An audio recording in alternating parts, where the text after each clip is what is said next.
Devastating. It's one of the words used to describe the drought that has gripped many parts of Texas for several years. It could also be applied to the effect this drought is having on the state's cowherd. If it doesn't rain soon, ranchers like Bill Martin will have more tough decisions to make. His ranch near Carrizo Springs normally gets 20 inches of rain a year, but the last few years have been anything but normal. He's already sold half his cattle and now spends about $1,000 a day feeding hay and supplements to the ones he's trying to keep. There's 6,500 acres. Under normal conditions, you can run one to every 20, which would be a little over 300 head, but since we've been in a drought, I've reduced to 200 cows, and that's still too many. Many of Bill's neighbors have already sold out, selling off their way of life in the auction ring. The good news is prices are high since demand for beef hasn't declined, but high prices cuts both ways. When you have to sell out, you're going to get quite a bit of money, but when it comes time to restock, it's going to cost you even more. The decision to leave ranching behind, especially in the nation's largest cattle state, is not just an economic one, it's emotional. The land, the stock, the lifestyle, it's part of a rancher's DNA. The last thing they want to see is generations of hard work sold to the highest bidder. I've worked for years and years to get the herd in the shape I wanted in, and then drought situations, it just blows you out of the water and you're back to zero again. The situation in Dimmitt County is echoed in other areas of the state hit hard by the drought. Central and East Texas are faring better than the rest, but virtually the whole state is dry. South and West Texas, along with the Panhandle, need rain the most.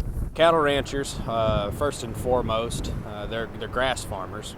So without water, we're not going to be growing much grass, and without grass, we're not able to graze cattle.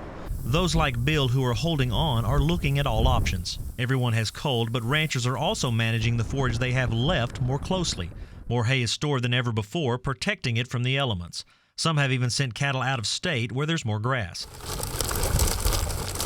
Bill is rotating his remaining cows between 7 of his 8 pastures every month, hoping the grass growth will stay ahead of the herd. He's also built a concrete stock tank at the intersection of these pastures, fed with well water. In some ways, the drought may help make better ranchers. But even if it starts raining tomorrow, it will still take time before pastures are ready to graze again. When that does occur, allow your ground and allow your forage base time to heal, time to recuperate, and really set roots and establish itself again. The effect of the dry conditions reach far beyond the cattle guard. People still want beef, but there aren't as many cows, so supply and demand says a calf is worth more than she was a few years ago, all the way from the sale barn to the meat counter. Until we can get cow numbers back up to the place that they were 5 years ago, we're going to have slightly higher beef prices. Texas cattle numbers are the lowest they've been since the late 60s, and ranchers are bracing for an uncertain future, struggling to survive and praying for rain. It doesn't make a difference what you do in a drought that's wrong. If you sell out, then when it comes time to restock, it's going to be difficult to do. If you stay here and feed them, eventually you've put more into them than they're worth. So there's no right answer to anything. For TFB News, Ed Wolff, Carrizo Springs.